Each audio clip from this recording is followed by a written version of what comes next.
So yes, we are at the Haftorah for the Torah portion, Ki Tetzeh.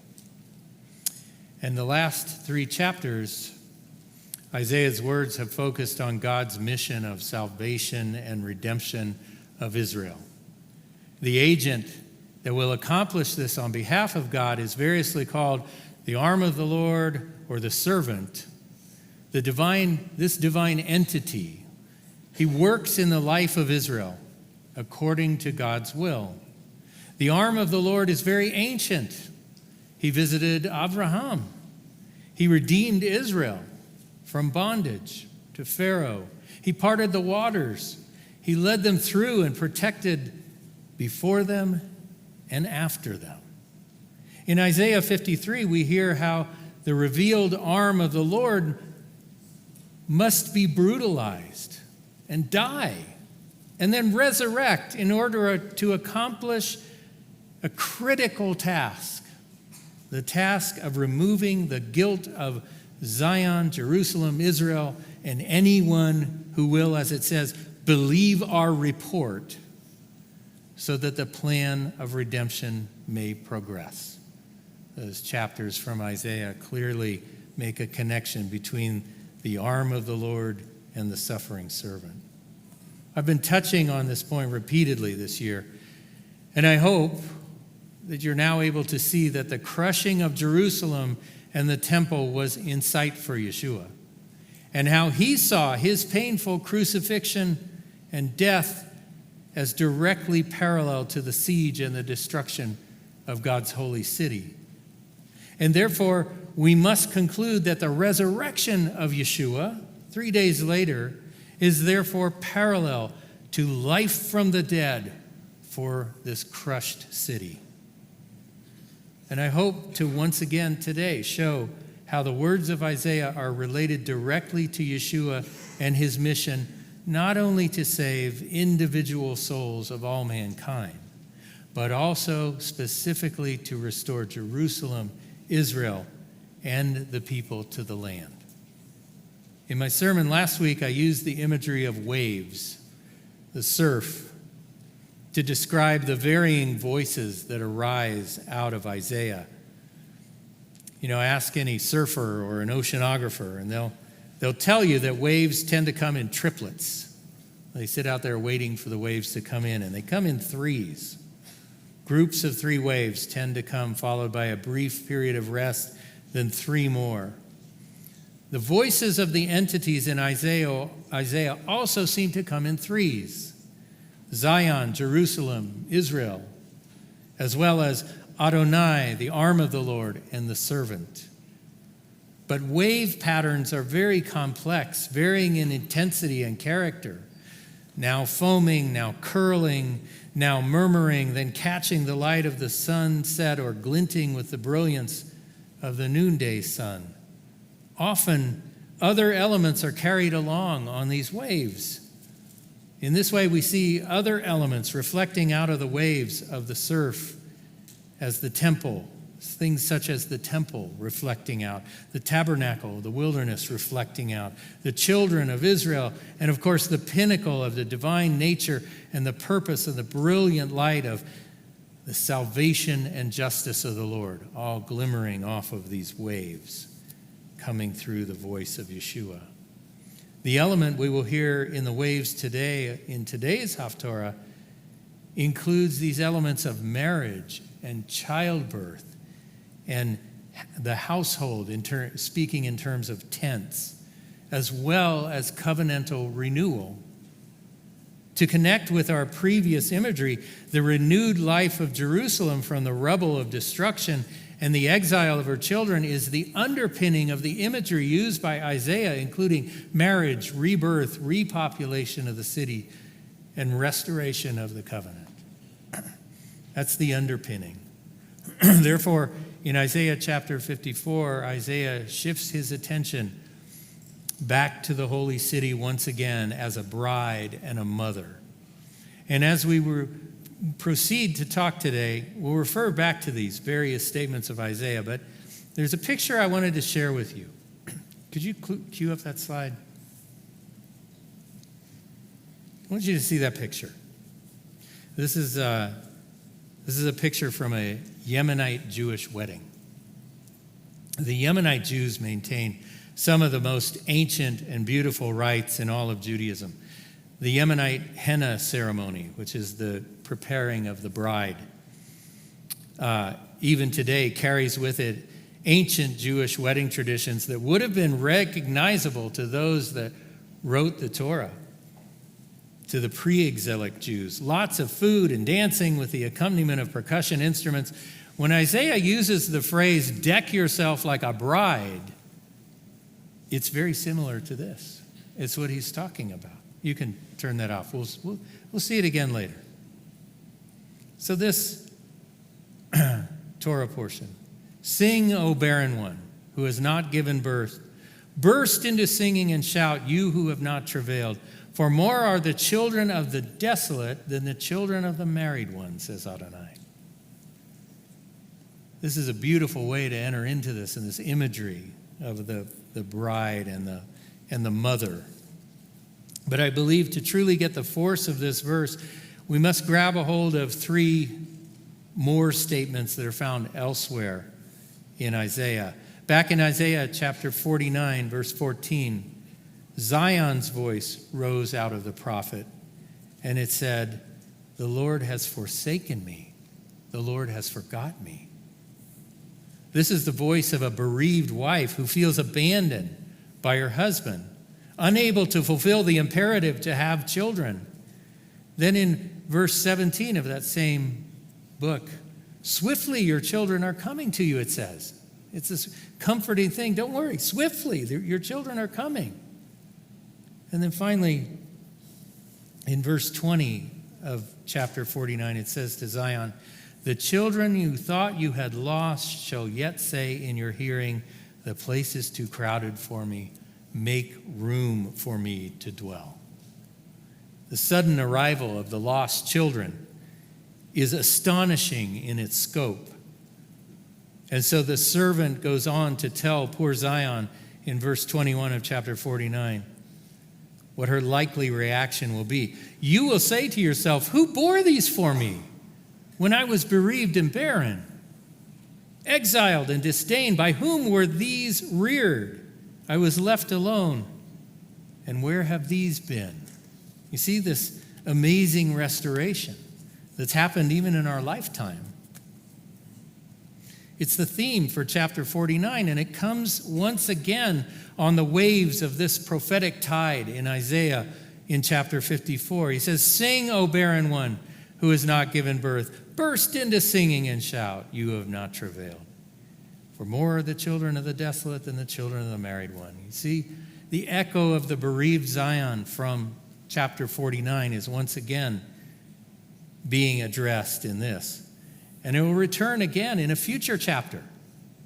We'll see at the very end of the book of Isaiah that this theme will come to its fullest expression in Isaiah chapter 66, verses 7 through 8. Before she was in labor, she gave birth. Before her pain came, she delivered a male child. Who has heard such a thing? Who has seen such a thing? Can a land be born in one day? Can a nation be brought forth at once? For as soon as Zion was in labor, she gave birth to her children. Please note what this is all talking about. This is the restoration of Jerusalem. This is the regathering of the exiles. This is the founding of the state of Israel, all of which happened in our lives. All of this regathering, the children coming home, it's happening right now. The echo. Because they keep saying this over and over in Isaiah, it's important to note that we've heard this message in Isaiah 49, in Isaiah 54, and in Isaiah 66. They converge to give a threefold prophetic picture, which says that no matter the tragic history of Jerusalem, no matter the exile of the children of Jacob, no matter what you see going on in the world today, with the vast anti-Semitism and hatred arising in the world and all the nations coming against her, it doesn't matter. It doesn't matter. No matter what, it will be restored. Humanity can't get in the way of that. It's a threefold prophetic promise, and all things, remember, in the Torah must be determined by 2 or 3 witnesses. Here's at least 3. This promise has not been superseded, nor replaced, nor abolished. The consolation of Israel is, as McLaughlin used to say, a metaphysical certainty. If anyone caught that, that means you're old. Just listen to the repeated voices in their imagery. And now here today in Isaiah 54, the consolation of Israel is expanded in this vision of restoration of the sacred marriage. The prophet proceeds with the theme. He says, enlarge the place of your tent, stretch out your tabernacle curtains, do not hold back, lengthen your cords, strengthen your stakes. That's from the Tree of Life version. That's how they translated it. It says in Hebrew, Harchivi mekom Elohecha ve'irot mishkanotayik yatu. Enlarge the place of your tent and stretch out your cloths. The TLV makes note of something very important here by their translation. It emphasizes the connection to the wilderness tabernacle. This word, yiriot, is the same word used in the commands for the construction of the tabernacle. That is, the cloths that were used to make the Mishkan. And keep this in mind, the wilderness tabernacle was built after the heavenly pattern was shown to Moses. So what is the heavenly pattern then that we make the connection to? He saw the heavenly Jerusalem, and that's how the tabernacle is designed. So this adds a new adornment to Isaiah's words. By adding the imagery of the tabernacle, he's brought this element into the picture of restoration. It could be simultaneously looked at in 2 ways. The tabernacle, remember, was the center of the camp where the glory of Adonai was seen continually as a cloud by day and a pillar of fire by night. So one way to look at this is that this reference to the tabernacle cloths means that this restoration of Israel isn't just going to be a physical restoration. It's not just rebuilding the city. It's not just gathering the children. It's a spiritual renewal. Hence, he uses the center of spirituality, the tabernacle, as the text. Another way to look at it is that it expands the idea of the Abrahamic promise that will be amplified in these end days. The children will be so numerous that Jerusalem and the entire land of Israel will be overcrowded and will need to expand. That little promise to Abraham, your children will be as uncountable as the stars. All the land that has been lost to the other nations over the millennia will be regained. Even those lands on the east side of the Jordan. Even the land stretching north towards Damascus will be restored. The Abrahamic promise, renewed and restored, then also is amplified in this way. It implies that all the families of the world will be blessed in this restoration. The restoration of Israel is the restoration of all mankind. The verse says that they should not hold back. Go into it wholeheartedly. Pour yourself into it. You'll have to expand these cloths to accommodate both the spiritual renewal and the physical overcrowding. Make firm and strengthen the cords. Make firm the stakes. That is, rebuild the spiritual house of Israel and the physical house of Israel on the firm foundation. What is that firm foundation? Yeshua, I heard it. The implication here is that the children who enter this Mishkan, or restored faith of Israel and restored land of Israel, will be more numerous than we could ever imagine. Tiny Eretz Israel will soon be too small. Now you'll need to expand your tent in order to house them. Don't stint, drive your pegs firm. Establish it in the land. We may take this as God's emphatic support for the reestablishment of Israel in all the land that was promised to Abraham. Recently, Netanyahu made reference to that, and half the world shook in fear. Who is man that he should tell the sovereign God where his chosen can and cannot live? Israel will be enlarged, not to 67 lines, not to 48 lines, but to the lines mentioned in the covenant between Abraham and God, from the river of Egypt to the great river Euphrates. But now that we have mentioned Abraham, I'd like to draw your attention to another verse that we heard recently, back in Isaiah 51. It said, "Listen to me, you who pursue justice, you who seek Adonai. Look to the rock from which you were hewn, to the quarry from which you were dug. Look to Abraham your father, and to Sarah who bore you. For when I called him, he was but one. Then I blessed him and multiplied him." We've been talking here about brides being adorned and wives giving birth. In this verse, we hear that Abraham is the rock from which we were hewn, and that Sarah is the one who bore you. Sometimes I think Sarah gets really short shrift in all of the studies of the Bible that I hear. We never forget that the holy people arose from her womb. Abraham, the father, sired Isaac, the son. But Isaac was born of Sarah. From the line of Isaac, Jacob would arise. From the line of Jacob, ultimately the suffering servant would arise. The servant who would be divinely conceived, and similarly, there was divine intercession in the conception of Isaac. Just as Isaac was willing to be the lamb on the altar, the servant would give himself up actually as the lamb for slaughter. Sarah was the mother who started it all. As we listen to the waves coming in of Isaiah's message, carrying all of these elements into their rhythmic time, we hear her echoes once again. Shout, O barren one who bore no child. Let's ask ourselves, who was the first barren one who bore no children? Who was grieved because she could bear no children? That was, of course, Sarah. So now we see that Sarah is the archetype of the barren one who bore no children until God intervened. Over the last several weeks, we've seen that Zion, Jerusalem, is the one forlorn, the one barren without children.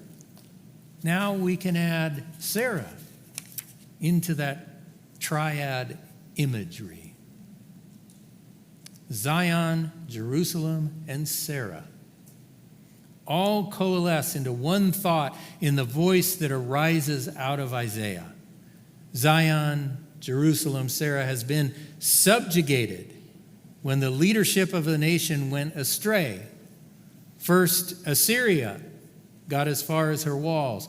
Then Babylon actually took her into his empire. Then the Medes took over, followed by the Persians, who were themselves superseded by the Greeks, and finally the Romans. Each time, you could say that Jerusalem was taken into the harem of nations that were taken as spoils of war by these empires. Her once great glory, epitomized in the reign of David, was the high point of her memory, but then, after that, subsequent history brought her shame by her being taken into these harems. The scriptural parallel, of course, to these disgraces are the disgraces suffered by Sarah. She was taken into the harem of Pharaoh, but God intervened and she was released. Then into the harem of Abimelech, and once again God intervened and she was released. Each time she might have felt like a widow separated from her husband.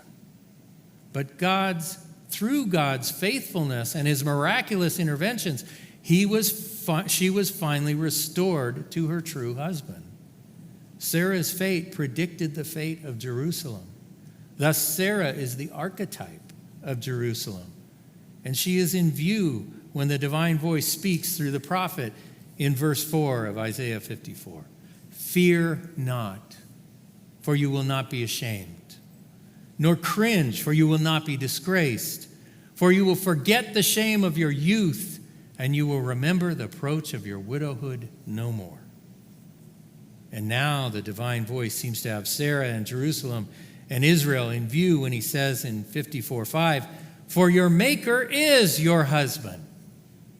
Adonai Tsevaot is his name. The Holy One of Israel is your Redeemer. He will be called God of all the earth. Now the narration begins to speak of the marriage of God to his bride, Zion, Jerusalem, Israel.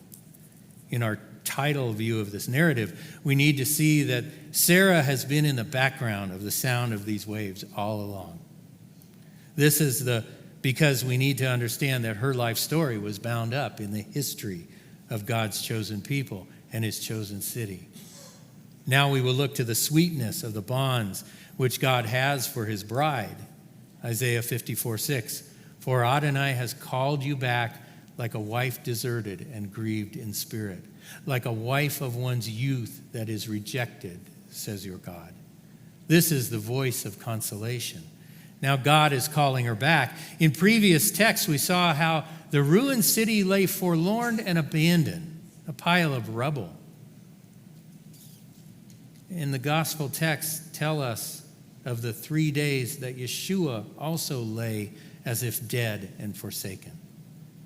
But his rising to life was precursor to the rising to life of the holy city. Now, the resurrection of Zion is entwined with the renewal of that loving relationship that we've just heard about. The husband who is her maker is calling her back. The wife who felt deserted was grieved in spirit like a wife of one's youth that is rejected. The trampling by the Gentile nations from Egypt to Assyria to Babylon to Greece to Rome, there's no shortage of history of the holy city suffering just as Sarah suffered in her times, in all those harems. But now God has called her back. Her husband has said once again, return to me. And now her husband actually confesses. Yeah, God actually confesses in here. God loves his bride so much that he gives her an explanation of what's going on, even though he doesn't owe an explanation. But he did it out of pure grace. He says in verses 7-8, for a brief moment I deserted you, but I will regather you with great compassion. In a surge of anger, I hid my face from you for a moment, but with everlasting kindness, I will have compassion on you, says Adonai, your Redeemer. Could we see that picture again? That's what those words depict. The loving husband back with his bride, comforting her. Keep Jerusalem in view when you read these verses. There are two things to remember here. One, in Isaiah 50, verse 1, the divine husband asks rhetorically, where is your bill of divorce? In other words, there isn't one. And in Ezekiel chapter 11, Ezekiel actually got to watch the glory leave Jerusalem. Well, it left Jerusalem, but where did it go? It followed the children into exile. Never left her. Never actually left her. God didn't abandon his people, but the city lay empty for a time as if she was a wife divorced and abandoned. But she actually was not divorced nor abandoned. There is a unilateral, unbreakable bond between God and his bride, his city, his land, and his people. Therefore, the divine husband's voice shifts to covenant language in verse 9. For this is like the waters of Noah to me. For as I swore that the waters of Noah should no more cover the earth, so I have sworn that I will not be angry with you, nor will I rebuke you. He compares his faithfulness with the faithfulness he has shown in the Noachic covenant to all mankind. I swore the waters of Noah should no more cover the earth. I have sworn that I will not be angry with you. When God swears something, it's true. So now the language of Isaiah has connected the covenant with Israel to the covenant with all mankind. This restoration of Israel is to the benefit of all mankind. Isaiah 54:10, the final verse of the Haftorah. Though the mountains depart and the hills be shaken, my love will not depart from you, nor will my covenant of peace be shaken, says Adonai, who has compassion on you. Suddenly, we have another sound in the surging tide, the promise of the covenant of shalom, Brit Shalom. It's engulfed within the many sounds of the waves continually surging with his love, which never departs. Just as the floods of his wrath never returned, neither can God's love ever depart from us. We first encounter this covenant of shalom in Numbers 25:12 when Pinchas skewered Zimri and Cosbi and all the events of Baal Peor. His zeal won for the Levite tribe a covenant of shalom. But it's not the only covenant of shalom that's mentioned in Scripture. One very significant one occurs in Ezekiel chapter 37. For all you Bible buffs out there, you were probably already paying attention. That's the dry bones chapter, dealing with the resurrection of Israel. A theme similar to the one that we've been looking at from the perspective of Zion coming to life after being a destroyed city. After the prophecy of the dry bones and after the prophecy about unification of the nation of Israel, Ezekiel says, starting at verse 25, they will live in the land that I gave to my servant Jacob, where your ancestors lived. They will live there. They, their children, and their children's children forever, and my servant David will be their prince forever. I will cut a covenant of shalom with them. It will be an everlasting covenant with them. So this is an eternal covenant of shalom. I will give to them and multiply them. I will set up my sanctuary among them forever. My dwelling place will be over them. I will be their God, and they will be my people. Then the nations will know that I am Adonai, who sanctifies Israel, when my sanctuary is in their midst forever. It's a sign to all the world. When God restores Jerusalem, when once again the sanctuary is there among them, this is a sign for all the world. We haven't quite got there yet, have we? Now we have a wonderful connection here between the promise found in Isaiah and the promises of Ezekiel, this covenant of shalom, which is eternal. Notice that Ezekiel ties it to my servant David. And God has shown how this covenant of shalom will affect all the world. Isaiah's prophecy of the covenant of shalom has brought yet another sound in these wonderful waves of prophecy that he's been speaking. The servant, the son of David, now the eternal prince of Israel. The mother, the wife, the children, Jerusalem, Zion, the exiled children of Jacob, and the salvation of all the nations of the earth. All of this mixed up in the prophecy of Isaiah, all of it roaring over the beautiful sound of the waves of love and the covenant of shalom. The covenant of shalom was ratified by the blood of Yeshua, who we know clearly is the suffering servant of Isaiah 53.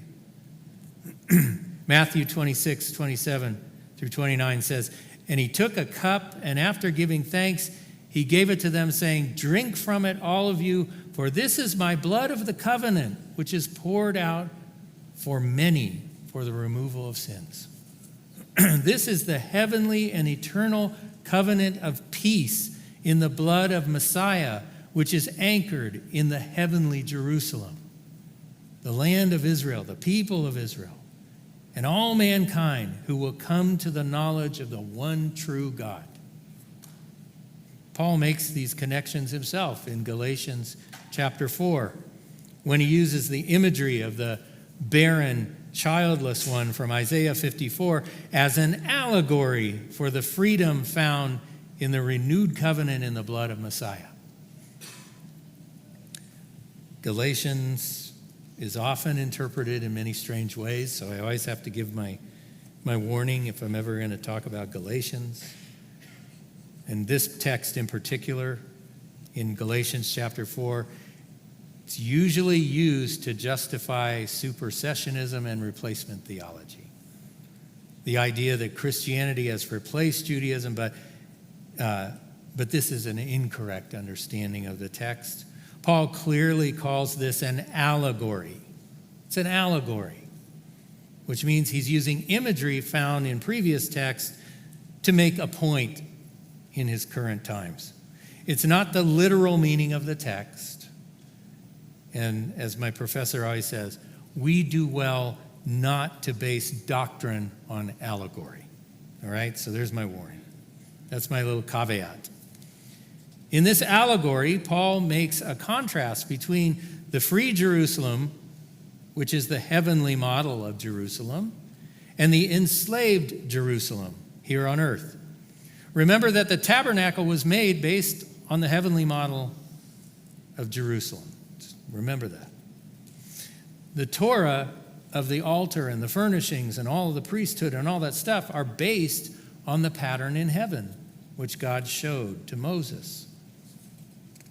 So while Paul mentions the covenant at Sinai, for the purposes of his allegory, he calls her Hagar, who is a slave. He's looking at the Jerusalem of his day to make a point. Jerusalem in Paul's day was indeed enslaved. She was not free. Rome held her captive in Rome's harem of cities, which it had conquered. The priestly leadership of the temple were actually Rome's toadies. They did whatever Rome wanted. The Kohen Gadol, the high priest, was not assigned by heredity the way it was supposed to be. It was assigned by Roman authority. Whoever made the best bribe or promised to uphold the Pax Romana, the Roman peace, was given the high priest's job. And they hid their wickedness behind the commandments of the Torah for the high priest and the authority that goes along with it. But they were illegitimate priests who were definitely not living up to the Torah. And their authority then enslaved the people who were beholden to their actions and rulings.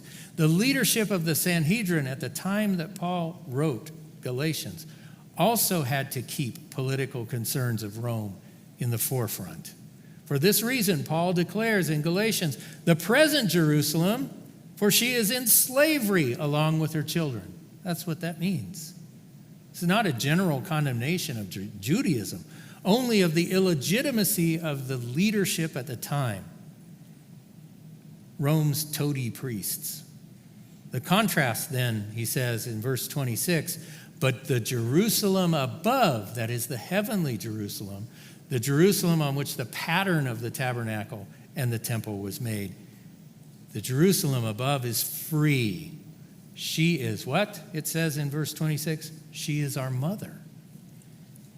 You see how he has beautifully woven together Isaiah's imagery of the mother Jerusalem in his ideal?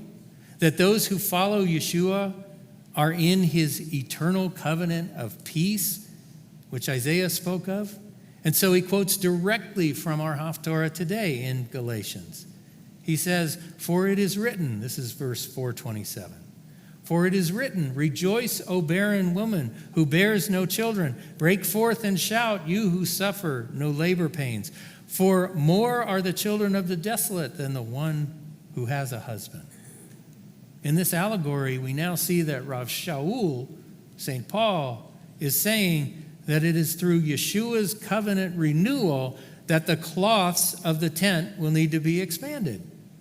She is our mother, and it is the Messiah who will accomplish this restoration of Israel on the land. And the work of Messiah is our guilt offering, as described in Isaiah 53:10. That guilt offering accomplishes the restoration of our hearts by the removal of sin which makes us worthy citizens in the kingdom of God. That is the essential prerequisite for entrance into this covenant of shalom, is the removal of sin and guilt. Her children of forgiven of sin, her tent can now expand, her pegs can be driven firm, and this covenant of shalom is extended beyond the borders of physical Israel to all the families of the earth through the blood of the covenant in Yeshua. This makes Jerusalem our mother.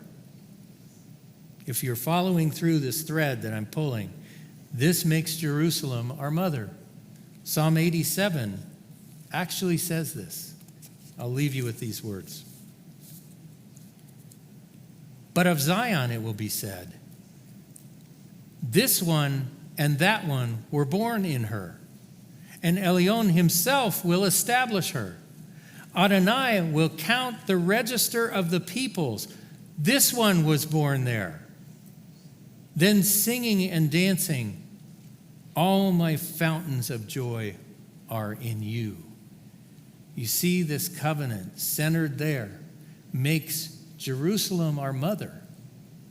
And who did we say Jerusalem reminds us of? Sarah.